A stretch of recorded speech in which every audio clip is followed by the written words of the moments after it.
Автобус накіроўваецца па маршруце нумар 35. Плошча Савецкая. Добры дзень, шановныя слухачы, гэта падкаст «Утульны горад», а мяне завуць Даша, і сёння мы з вами будзем разбірацца з грамадскімі прасторамі. Справа ў тым, што калі ўключаеш які-кольвек відос якіх-кольвек урбаністаў, там пачынаецца грамадская прастора. Грамадская прастора якасная, грамадская прастора неякасная. Я гэтай грамадскай прасторы ставлю 2 з 10. А ты сидзіш і думаеш, а па якіх крытэрыях ты гэта ўвогуле вызначыў, шановны сябр, і як мне асабіста адрозніць добрую грамадскую прастору ад нядобрай, і ці ўвогуле любую прастору, што на вуліцы, можна лічыць грамадскай. І каб разабрацца з усімі гэтымі складанымі пытаннямі, я запрасіла спадарню Ілону Ільяшевіч, якая зараз нам сама і распавядзе пра яе інтарэсы навуковыя і не вельмі. Могу паведаміць, што я архітэктарка, урбаністка і менеджерка праектаў Менскай урбаністычнай платформы, таму мае нейкія там навуковыя і ўласныя зацікаўленасці звязаныя з горадам увогуле. З розных бакоў, то бок і з архітэктурных бакоў, з боку сацыялагічнага, то есть як там людзі жывуць, што мы павінны рабіць, каб было зручней нам карыстацца гарадскім асяроддзем.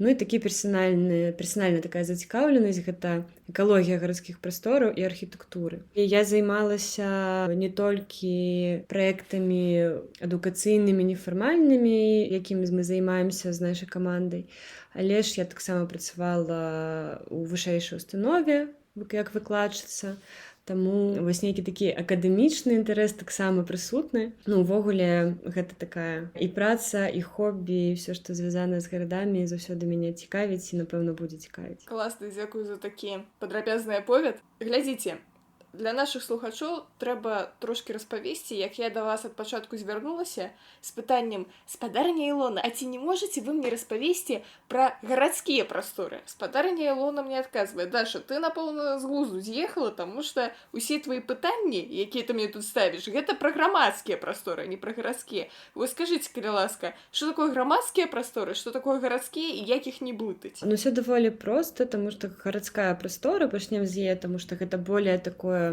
шырокае паняцце, гэта ўсё, што знаходзіцца за межамі сценаў дамоў. То бок усё, што ў горадзе, вуліцы, плошчы, усё, што экстэр'ер, можам так нават казаць, то гэта будзе гарадская прастора. А грамадская прастора — гэта асаблівы тып гарадской прасторы, у якім прысутны людзі ўжо і пэўнай якасці. Гэта нейкая такая адчыненая, інклюзіўная пляцоўка у горадзе пэўнымі архітэктурнымі рысамі, якія дапамагаюць існаваць нейкім пэўным сцэнарам карыстання. Сцэнары карыстання — гэта тое, як людзі сябе паводзяць у той ці іной сітуацыі. І вельмі важна, што ў гэтых прасторах адбываецца грамадская прасторы, то есть гэта не толькі прасторы плюс грамадства, і павінна адбывацца гэта камунікацыя паміж людзьмі і прасторай, актыўная камунікацыя, пасіўная камунікацыя. Актыўная камунікацыя, калі мы там размаўляем, адзін з адным сустракаемся, ці яшчэ штосьці. Пасіўная камунікацыя — гэта мы можам назіраць за іншымі людзьмі, неяк паказваць сябе іншым людзям. Дзякуючы вось гэтай грамадскай прасторы адчуваць сябе чальцамі гарадской супольнасці нейкі. Так што мы жывем не адны ў гэтым горадзе, што ёсць яшчэ нейкія людзі, акрамя нашых знаёмых, сямей, супрацоўнікаў. Ёсць яшчэ хтосьці, часткай чаго мы з'яўляемся таксама. Ёсць два для мяне найлепшых апісання грамадскай прасторы. Першае — гэта па тэорыі, трэцяга месца. Ёсць першае месца — гэта там праца, другое — дом, ці наадварот, першае — гэта дом, другое — там праца ці навучальная установа. І ёсць вось гэта трэцяе месца, дзе мы можам займацца нейкай неабавязковай дзейнасцю, якая там нам не вельмі нужна для таго, каб жыць, але вельмі прыемна вось гэтай дзейнасцю займацца, то есть камунікаваць з кімсьці, там штосьці рабіць, там чытаць, глядзець і так далее. Другое — гэта нейкая такая фраза ад майго знаёмага. Ён казаў, што грамадская прастора — гэта тое месца, дзе ты маеш права на сустрэчу з незнаёмцам. Вось нейкая такая вось лірычная рэч, але мне вельмі яна падабаецца, таму што там гэтая камунікацыя, гэта сустрэча з незнаёмцам легальная.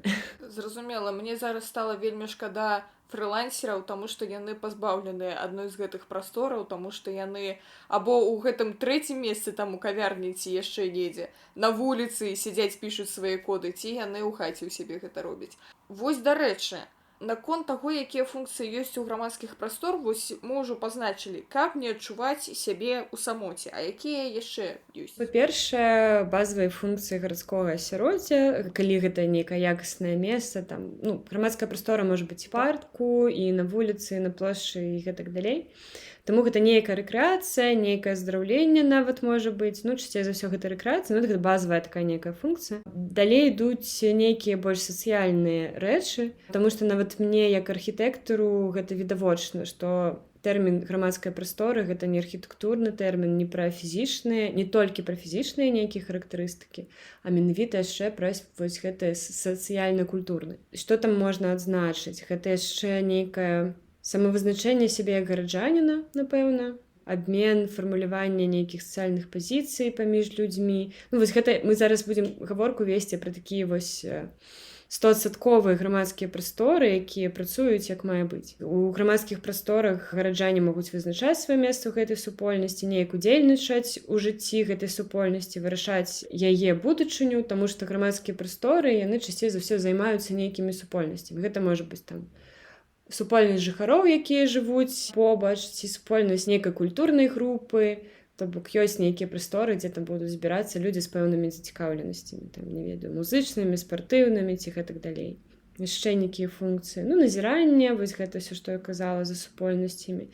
І вось такая старажытняя яшчэ з гарадоў дрэўняй Грэцыі. Гэта была грамадская прастора грунтоўная, выказванне і дэманстрацыя сваіх нейкіх пазіцый, то есть гэта ў гэтых полісах, калі вырашалася жыццё горада. Тут ужо не так, не пра горад мы кажам, але вось дэманстрацыя выказвання нейкіх пазіцый асабістых ці супольных, таксама вось гэта адна з функцый грамадскай прасторы. Гэта ўсё можа прывесці, калі ўсе гэтыя функцыі ёсць, калі яны адбываюцца. Ты адчуваеш сябе часткай горада, часткай гарадской супольнасці, пачынаеш сябе асацыяваць з гэтай горадам, з гэтай супольнасцю, пачынаеш клапаціцца аб гэтых прасторах, аб гэтай супольнасці, і так фармуецца вось гэта гарадская супольнасць, якая не проста карыстаецца гарадскім асяроддзем, а яшчэ і нясе адказнасць за гэта гарадское асяроддзе. І калі фармуецца гэта гарадская супольнасць, то тады вось іншыя функцыі з'яўляюцца там сацыяльны кантроль, напрыклад. Бяспечна там, дзе заўсёды ёсць людзі. У грамадскай прасторы заўсёды ёсць людзі, якія ведаюць там адзін аднаго, напрыклад. Гэта падтрымка адзін аднаго, гэта вырашэнне лёсаў гэтай прасторы, вось нейкія нізавыя ініцыятывы і так далей, і так далей. Зразумела, а я яшчэ забылася ўдакладніць, ці пад грамадскімі прасторамі маюцца толькі прасторы на адкрытым паветры, таму што я чамусьці падумала пра бібліятэку, у бібліятэцы павінна быць цішыня, і тут як бы нельга сказаць, што вось я хаджу ў бібліятэку, каб самавыказацца. Часцей за ўсё, калі ідзе гаворка пра грамадскія прасторы, маюцца на ўвазе гарадскія прасторы менавіта. Ёсць і думкі пра тое, што вось, грамадскімі прасторамі могуць быць і нейкія такія вось інтэр'ерныя, там сацыяльныя цэнтры, гэта бібліятэкі таксама, не ведаю, там сталоўкі, каворкінгі, штосьці яшчэ. Мне персанальна не вельмі падабаецца гэтая думка, таму што адна яшчэ з якасцяў гарадской прасторы, вось калі я пачатку, напэўна, казала, што такое грамадская прастора, адной з якасцяў грамадскай прасторы з'яўляецца яе адчыненасць, універсальнасць, інклюзіўнасць. То бок маецца на ўвазе не толькі тое, што яна адчыненая, інклюзіўная, што там, не ведаю, не толькі лесвіцы, а яшчэ там, не ведаю, нейкія пандусы. Ці папросту ходнікі без лесвіц, без узроўняў. Гэта яшчэ маецца на ўвазе, што яна адчынена і псіхалагічна для ўсіх. То бок мы не павінны плаціць ці штосьці зрабіць, каб туды зайсці. А вось такія прасторы, як, не ведаю, бібліятэка ці яшчэ штосьці, яны маюць свае часы працы, па-першае. Гэта ўжо нейкае абмежаванне. А па-другое, не кожны чалавек будзе сябе там камфортова адчуваць у кам'юніці-цэнтры ці ў бібліятэцы заўсёды. Мне штосьці не вельмі вось зручна менавіта такія прасторы не гарадскія дадаваць да грамадскіх. Але з элементамі грамадскай прасторы гэта там можа быць, гэта вось вельмі такія важлівыя часткі грамадскага жыцця. Так. Давайце тады на прыкладзе нашага, майго, прынамсі, улюбёнага горада Гродна, прывядзем прыклад, дзе ў нас там грамадскія прасторы схаваліся? Ну, увогуле, калі гаворыць пра прыклад з Беларусі, то трэба мець на ўвазе, што гэта заўсёды будзе не 100% грамадская прастора нейкая. Мы будзем гаварыць пра такія месцы, якія з патэнцыялам на грамадскасць. Ту грамадскасць, якая магчыма ў тых умовах сацыяльных, эканамічных, палітычных, гістарычных, у якіх мы знаходзімся. Тады мы шукаем нейкія адгалоскі вось гэтых грамадскіх прастораў па нейкім крытэрам і фізічным, і там па працэсах нейкіх, якія там могуць адбывацца. Калі гаворка ідзе пра Гродна, у Гародні мне падаецца, што гэта вось пешаходная вуліца савецкая. Там шмат чаго можна заўважыць, там ёсць вось гэтыя сцэнары папросту правесці вось гэты час, пагуляць, і напэўна, наколькі я ведаю, не толькі турысты там гэтае робяць. Менавіта ў мне там жыве частка сям'і, яны таксама там праводзяць нейкі час калі-нікалі. Там ёсць мажлівасці паказаць сябе свае таланты, там музыкі, я не ведаю, хтосьці яшчэ. Яна пешаходная, то бок там больш адчування таго, што горад гэта нешта тваё, чалавечае, не для аўто, маштаб больш чалавечны нейкі. Ёсць магчымасць назіраць за іншымі людзьмі, нават за тымі турыстамі, якія прыязджаюць. Вось, мне падаецца, што большасцю нейкіх такіх крытэраў, менавіта гэтая прастора мае замах на грамадскую прастору. Зразумела, а мы можам сабе ўявіць нейкі горад тэарэтычны, дзе увогуле няма грамадскіх прастор? Тэарэтычна уявіць можна ўсё, што заўгодна, мне падаецца. Але што гэта будзе за горад, якая якасць жыцця будзе ў гараджан і камунікацыя адзін з адным і увогуле жыццё, я не ведаю. Прыкладаў, каб увогуле не было нічога падобнага да нейкай грамадскай прасторы, мне падаецца, іх не будзе, таму што гэта нейкая такая рэч, якая заўсёды існавала ўсюль, і там нават у вёсках там вуліца можа выглядаць як грамадская прастора папросту таму што там заўсёды нейкая камунікацыя, назіранне, і там шмат чаго адбываецца, акрамя таго, што папросту там транзіт з кропкі А ў кропку Б. То есть там і дзеці граюць, і людзі ходзяць, і хтось там сустракаецца, вось.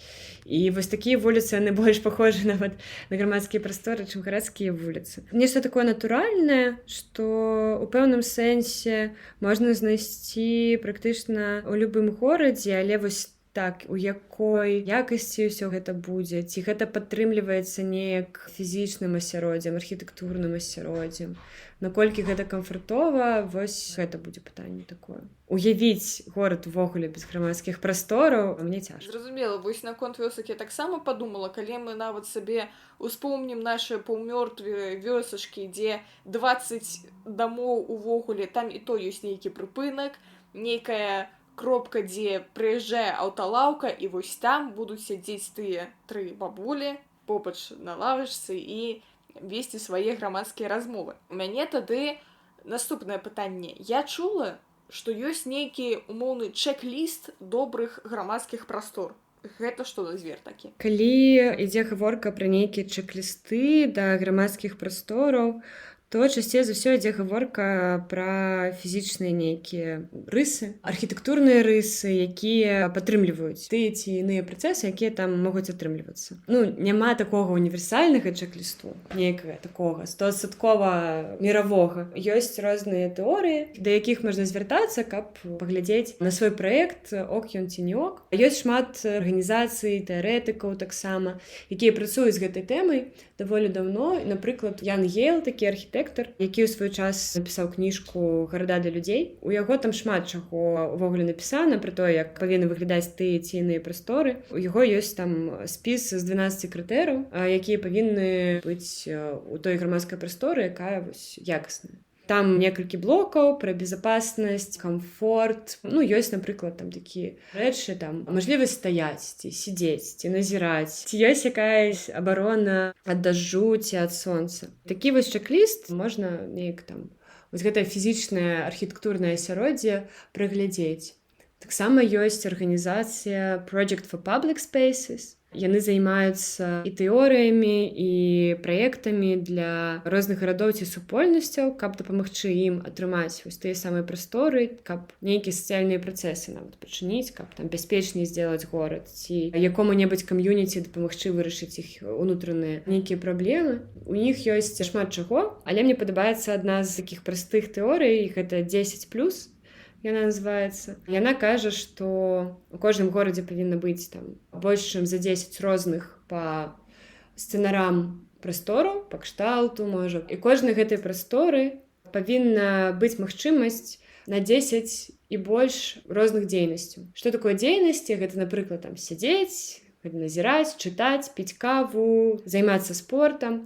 Грамадская прастора, яна будзе жвавай, нейкай такой карыснай у гэтым грамадскім сэнсе, калі вось там можа адбывацца гэта 10 плюс дзейнасцяў. Калі там ёсць магчымасць займацца такой колькасцю розных дзейнасцяў, то там адразу з'яўляецца шмат розных людзей, яны назіраюць за паводзінамі адзін аднаго, штосьці пераймаюць, не там знаёмых пазнаёміцца, яшчэ штосьці. Вось таксама вельмі цікавае. Але ну, вось калі сачыць папросту за рознымі людзьмі, якія займаюцца гэтай тэмай, можна заўсёды у кожнага там свая будзе тэорыя, свой чэк-ліст, але яны заўсёды практычна пра адное, пра бяспеку, пра камфорт і пра разнастайнасць. Я тут нават, пакуль вы распавядалі, я паралельна загугліла той самы чэк-ліст Яна Гейла, 12 крытэраў якасці. Вось як вы і сказалі, ёсць крытэр аховы, абароны, бяспекі, ад транспарту, ад злачынстваў, ад непрыемных адчуванняў, камфорт, магчымасць хадзіць, сядзець, бачыць усякае, размаўляць, гуляцца ў усякія гульні і займацца спортам, і, божачкі-то маі, забавыя салоды. Гэта маштаб, магчымасць бачыць перспектыву, якая там не перанасычаная высотнымі будынкамі, магчымасць асалоджвацца надвор'ем, і усякія прыемныя там для вачэй архітэктура, ландшафт і ўсё астатняе.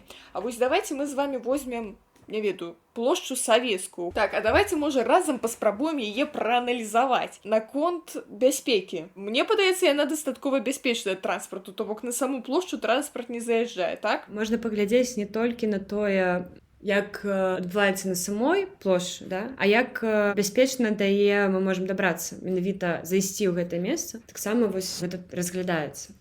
Я не памятаю свой персанальны экспірыенс. Ну, то бок, окей, няхай будзе бяспечна. Так, распавядзіце пра свой персанальны экспірыенс, гэта цікава. Вас таксама аднойчы амаль не збіў тралейбус, ці што? Я не памятаю, але мне падаецца, што нейкія ў мяне былі пытанні па транспартнай бяспецы да гэтага месца, ну, каб не хлусіць зараз, я папросту, ну, не магу ўспомніць. Не, насамрэч там ёсць такая праблема, што калі падыходзяць гэтыя тралейбусы, грузінцы зараз мяне разумеюць, прыпынак дом Мурав'ёвых, там пад іх трапіць, сыходзячы з Савецкай плошчы, даволі лёгка. Там няма светафораў, ну і як бы ты ідзеш на свой страх і рызык. Окей. Вось ахова ад злачынстваў. Ахова ад злачынстваў, яна якім чынам можа адбывацца? Гэта, ну, па-першае, гэта сацыяльны кантроль, то бок мы не кажам пра тое, што там паліцыянтаў надо устаўляць чаргой. Гэта большасць пра тое, наколькі праглядваецца гэта месца. Напрыклад, самае лепшае месца для злачынства гэта нейкія там цёмныя куткі, неасвятляльныя. Вось, наколькі там якаснае святло, наколькі там заўсёды ёсць людзі. Вось, мне падаецца, увечары і ўночы, калі там няма чаго рабіць, няма там людзей, але гэта пустая вялікая прастора, дзе амаль няма дзе схавацца. Казаць, што яна спрыяе злачынствам, я б не казала.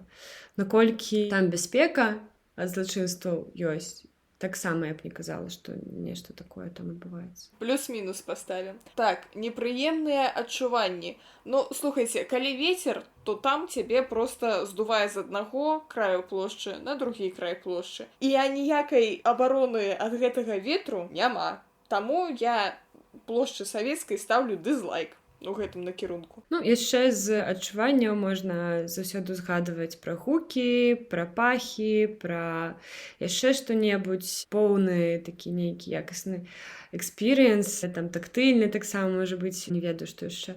Вось, можна ўзгадваць. Мне падаецца, там гучна можа быць таксама. Няма ніякай вось заслоны гукавой з дрэваў ці з іншай зеляніны. Ну, ад сонца таксама там не вельмі ёсць дзе схавацца. Калі вельмі, ну, надвор'е не халоднае, то не вельмі там, мне падаецца, прыемна знаходзіцца. Ну, згодная, ні ад сонцу, ні ад дажджу там не схавацца. Тады пераходзім да камфорту. Магчымасць хадзіць. Канешне, ёсць магчымасць хадзіць, навошта яшчэ плошчы патрэбна. Тут стаўлю лайк. Магчымасць сядзець. З аднаго боку там ёсць лавачкі, з другога боку побач з гэтымі лавачкамі заўсёды праходзіць шмат людзей, таму што гэта цэнтральная плошча гораду, так?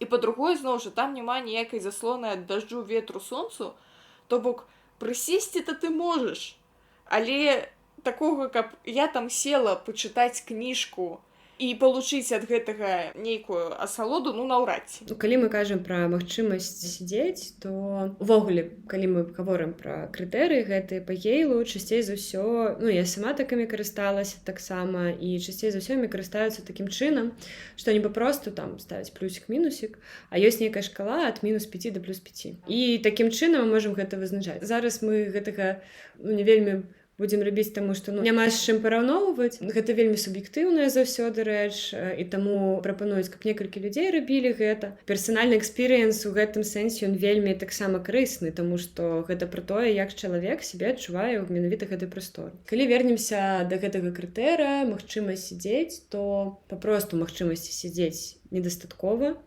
А мы можам гаварыць пра што? Пра знастайнасць таксама гэтых магчымасцяў. Як я хачу сядзець там адзін, індывідуальна штосьці там пачытаць, ці там сяброўкамі.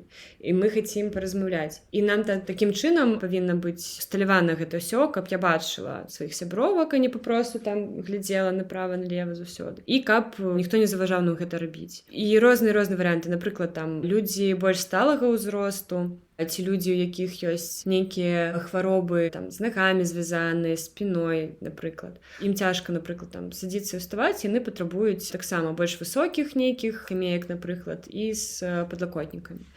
Вось, таксама, калі мы гаворым пра гэтую разнастайнасць, тут ужо можа крытэрый гэты вось там ад 1 да 5, ужо нават калі ёсць дзе пасядзець, ну гэта будзе там не 5, а 1, напрыклад. Магчымасць размаўляць і слухаць. Ну, як мы ўжо ўзгадалі, там даволі гучна, транспарт ездзіць, вучыць усякае, таму тут хутчэй 1 з 5. То бок, ну, наўмысна табе рот не закрываюць, і тое добра. Да, ну гэта заўсёды, да, пра тое, наколькі гучна, не гучна ў гэтым месцы. І застаўся ў нас яшчэ крытэр займацца спортам і гуляць. Ну, з аднаго боку, там катаюцца ўсякія дзеткі і не вельмі дзеткі на самакатах, роварах і ўсім такім, але, напрыклад, там турнічкоў нейкіх там няма. Зноў жа, гуляць там у мячык, ну, неяк дзіўна, таму што людзі ходзяць. Ты будзеш перашкаджаць людзям сваім мячыкам. На самакаце праехацца ў адзін бок, гэта ок, а гуляцца ўжэ неяк не ок. Я б паставіла тут 2 з 5, напэўна. Калі мы гаворым пра магчымасць гуляць там і займацца спортам, гэта менавіта вось і пра тое, каб была нейкая прастора, дзе можна вось гэтую гульню нейкую уявіць і зрабіць, то есть там пакатацца, нешта там намаляваць і папрыгаць нешта таксама. Але і калі мы кажам пра грамадскія якасныя прасторы, якасна спраектаваныя, там могуць быць нейкія, ну не турнічкі, не ведаю, ну гэта спортпляцоўка ўжо ўвогуле. Рабіць грамадскай прасторы спортпляцоўку і там і сцэну паставіць, і парк зрабіць, каб усё было, ну гэта не будзе вельмі добра. Але могуць усталяваны быць нейкія такія элементы, якімі можна карыстацца як і для гульні, так і для спорта. Напрыклад, для людзей, якія катаюцца на скейтах, не заўсёды трэба там рабіць скейт-пляцоўку, каб яны якасны экспірыенс атрымалі гэта, да? Можна зрабіць нейкія там цікавыя формы, на якія паглядзець прыгожа і якімі можна карыстацца як нейкімі трампалінамі ці чымсьці такім. Вось, таксама гэта і пра дзіцячую гульню, і пра спорт нейкі. То бок дастаткова нейкую паверхню больш мяккую атрымаць, такі пляцык зялёны з травой, ну і нейкую такую атмасферу там зрабіць, каб людзі, не ведаю, маглі прыйсці там ёгай займацца.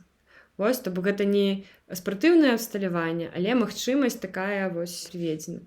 Ну і нейкія там цікавыя рэчы там для дзяцей, таму што дзеці ўвогуле яны маюць вельмі добрую фантазію і яны не патрабуюць там замкаў, слонікаў, рамашкаў, каб мець якасную гульню. Увогуле ім гэта не так цікава, як, не ведаю, там каляровы пясок, ці нейкія формы, ці залезці на нейкую драўляную штукенцу.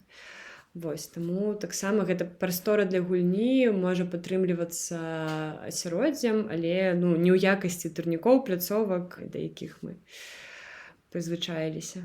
Ок, трэнажоры ставіць не будзем. Ну і што, у нас застаўся маштаб, якому я хачу паставіць, напэўна, 5, таму што перспектыву бачна. Высотных будынкаў, ну, прынамсі, на Савецкай плошчы няма.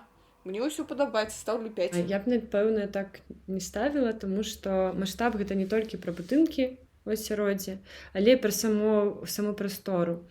Яна даволі вялікая, мне падаецца, для таго, каб адчуваць сябе камфартова і неяк там бяспечна. Ну, нават гэту вялікую прастору можна падзяліць на больш такія драбязныя часткі, ўжо зрабіць нешта больш падобнае да камфартовага, да чалавека.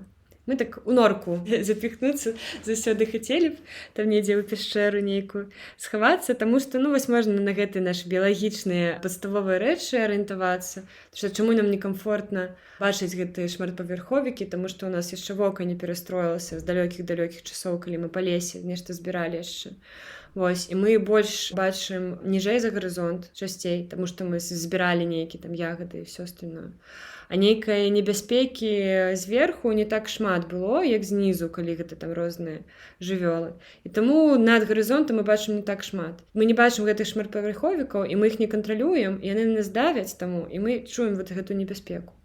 Ну і таксама вось гэтай вось жаданнем схавацца дзесьці, вось гэтыя маштабы гарадскіх прастораў вялікіх, якія давяць, вось іх там наратыў такі, вось ты такі маленькі чалавечак у гэтым вялікім горадзе. Но гэта не той наратыў, ад якога будзе вельмі камфортна у горадзе. Калі ты маштабны і ты ў месце, ты такі, як усё гэта асяроддзе, ты да яго належыш, калі вось такі наратыў нам прастора дае, вось тады нам, напэўна, камфортна. Зразумела, я ўвогуле падумала, дарэчы, пра тое, што чаму нам некамфортна са шматпавярховікамі і мы хочам нешта свайго памеру, вы маеце рацыю, таму што бусел, звычайны чалавека з неба, як бамбардзіроўшчык, не атакуе.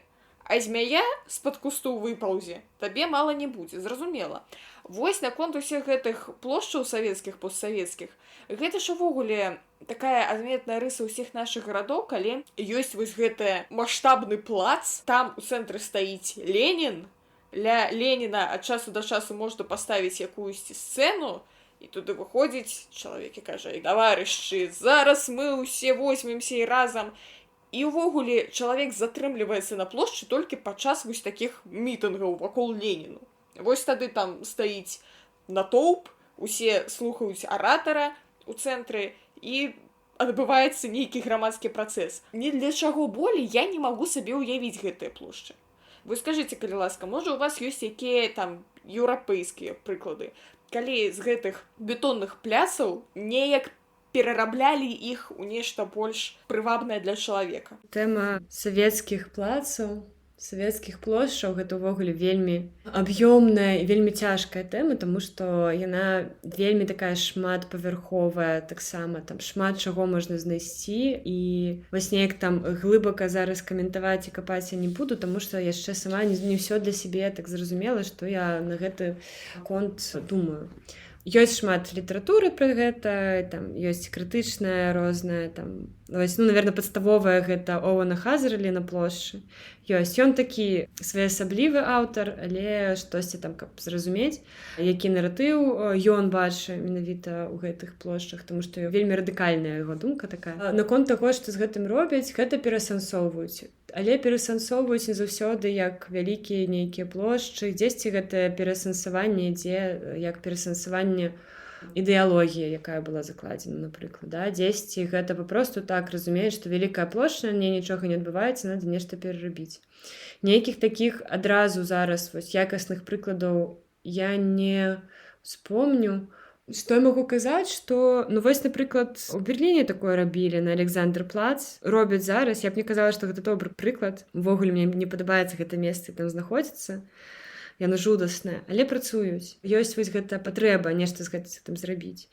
У нас шмат такіх пляцаў у розных гарадах Беларусі. Такія розныя плошчы, нават калі іх перасэнсаваць, там можна заставіць месца нават для вялікай сцэны, для яшчэ чагосьці, але і зрабіць так, каб у іншыя часы гэта працавала як якасная грамадская прастора. Дадаць там іншых рэчаў, каб было там што рабіць, а не проста ісці і адчуваць сябе вельмі самотна, маленькім самотным чалавекам, і ўсё будзе добра. Вось я зараз у сувязі з гэтым адкрыла фоткі плошчы Леніна ў горадзе Вільні. Зараз гэта называецца Лукішская плошча, і я гляджу, як моцна яна змянілася, проста не пазнаць. Карацей, там які сэнс? Зараз гэта плошча без нейкага выразнага цэнтру. Хутчэй там па перыметры растуць дрэвы, там стаяць лавачкі, людзі там адпачываюць, усё класна. І на такія секцыі таксама разбітая гэта плошча, там сядзяць людзі на газончыку, там пікнікі і усе справы.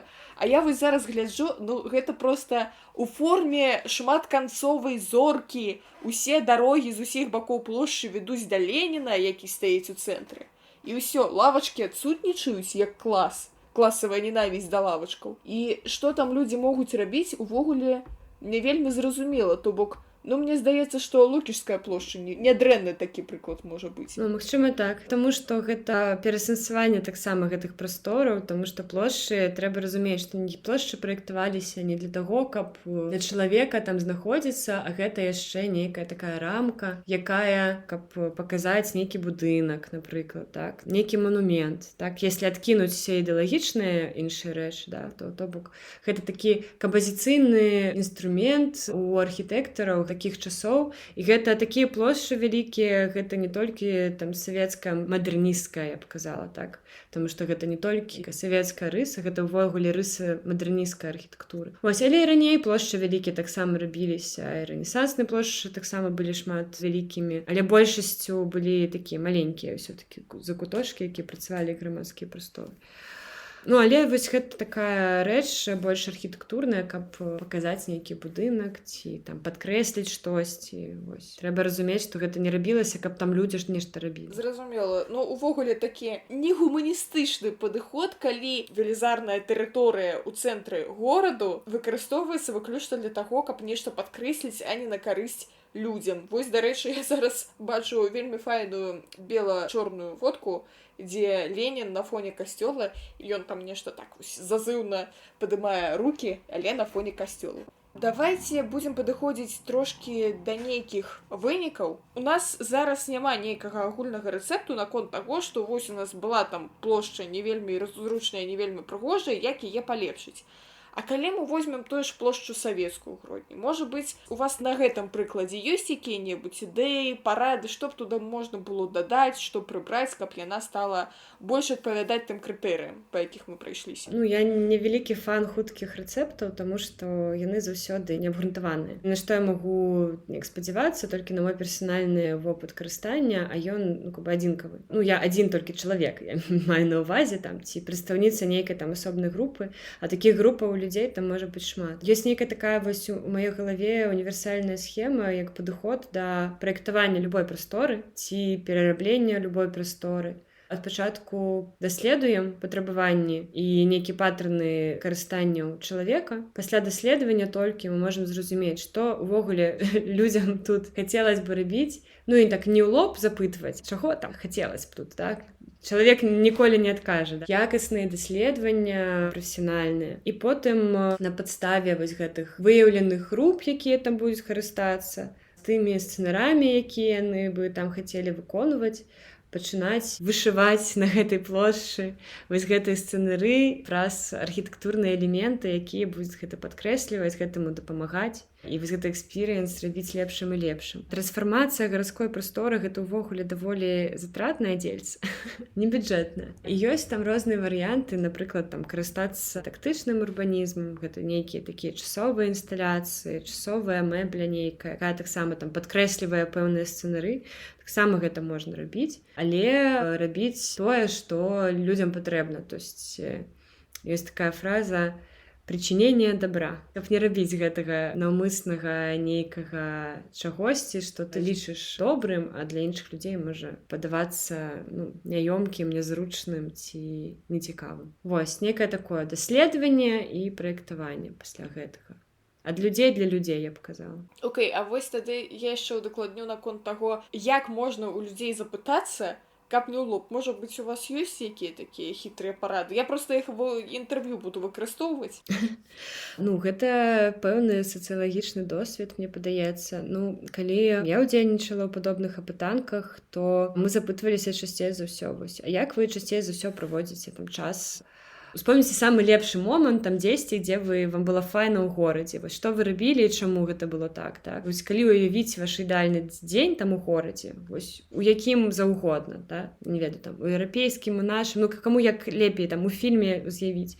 Вось што бы вы рабілі, як бы вы гэта рабілі. Нейкі такія вось рэчы, там калі вы карыстаецеся часцей там у горадзе, там вясной, летам, восенню, вось гэта ўсё такое. Запытваліся там пра матэрыялы, якія вам падабаюцца, там дрэва ці камень, каб не напэўна там архітэктурныя рысы выходзіць, а вось матэрыяльных такіх. Вось такія наводзячыя нейкія пытанні. І потым пасля ўсяго гэтага, калі чалавек пагружаецца ў гэту гісторыю, можна ўжо і правільненька запытаць таксама, таму што, магчыма, у чалавека ёсць нейкія ідэі пэўныя, і пра іх запытацца таксама трэба. Але вось гэтыя пытанні, я даволі часта думаю, што б я хацела змяніць там у горадзе ці яшчэ дзесьці, але да мне адзін раз у горадзе так падышлі, нейкая пытанка была, што б вы зрабілі там-то, там-то. І ў мяне быў ступар, таму што я не ведаю, што адказаць. Вельмі шмат ідэй у мяне было і думак, а пры якіх умовах, а для каго, а што, я не разумею пытанні ўвогуле. Калі б мне задалі нейкі такія наводзячыя пытанні, паглыбілі мяне ў нейкую сітуацыю, то мне было б лягчэй. Я зараз сабе ўявіла сітуацыю, калі да вас так падыходзяць і кажуць, што б вы хацелі змяніць? Зараз раскажу, дастаеце з кішэні спіс фармату гэтак А3 і пачынаеце ўсё пералічваць. Даволі дзіўна мне здаецца, што нават калі чалавек сапраўды шмат аб нечым думаў, разважаў і так далей, і тут да яго знянацку падышлі, калі ён там увогуле спазняўся на тралейбус, тут карысці будзе з такога чалавеку не шмат. Але пакуль мы з вамі не спаўзняемся на тралейбус, давайце якія-небудзь фінальныя высновы пра тое, як мае выглядаць файная грамадская прастора на ваш густ. Кажу, не выглядаць, а існаваць. Выглядаць і існаваць, мне так падаецца, таму што, як ужо гаварыла, гаворка ідзе не толькі пра выгляд, а яшчэ і пра пэўныя працэсы. Абагульняючы. Грамадская прастора — гэта інклюзіўная, адчыненая, дасяжная для розных людзей пляцоўка ў гарадскім асяроддзі з пэўнымі архітэктурнымі якасцямі, якія дапамагаюць адбывацца там сцэнарам гарадскога жыцця, такім як камунікацыя паміж людзьмі, актыўная, пасіўная, самавызначэнне сябе як гараджаніна, фармаванне і выказванне нейкіх сацыяльных і іншых пазіцый, фармаванне гарадской супольнасці. Такое месца, якое дапамагае нам адчуваць сябе часткай горада, займацца нейкай неабавязковай той самай трэцяй дзейнасцю, якая робіць нашае жыццё больш разнастайным і якасным. Клас! Дзякую вам вялікі. Можа быць, маеце нешта яшчэ сказаць на развітанне нашым слухачам, не ведаю. Падпішыцеся на Інстаграм, што-небудзь такое. Заўсёды заклікаю сачыць за соцсеткамі Менскай урбаністычнай платформы. Мы ёсць у Тэлеграме Менскі урбаністычны, мы ёсць на Фейсбуку, мы ў Інстаграме. І вось мы там рыхтуем заўсёды штось цікавае і прафесійнае, і проста для гараджан, таму вось можна з намі сачыць, там таксама мы вось гэтымі пытаннямі займаемся. Заўсёды нашы івенты і ўсё, што мы кажам, мы заканчваем такую фразу з любоўю да гарадоў, з любоўю да людзей. Вось, таму хацелася б пажадаць папросту любіць свае гарады і клапаціцца аб них, тады яны будуць станавіцца лепшым месцам для нашага жыцця. Цалкам згодная, а яшчэ раю падпісацца на соцсеткі Менскай урбаністычнай платформы, таму што яны зайкі, без ніякай сталічнай фанаберыі, яны нам, гродзенскаму праекту, таксама вельмі дапамагаюць, даюць інтэрв'ю проста 24/7, калі патрэбна. Дзякуй вялікі, шаноўныя слухачы. Подписывайтесь таксама на наш падкаст, ставьте лайки, зорочки, усе астатнія прыемныя адзнакі і чакайце новы выпуск, ён будзе зусім скора. Пачуемся. Набывайце паездкі билеты на пачатку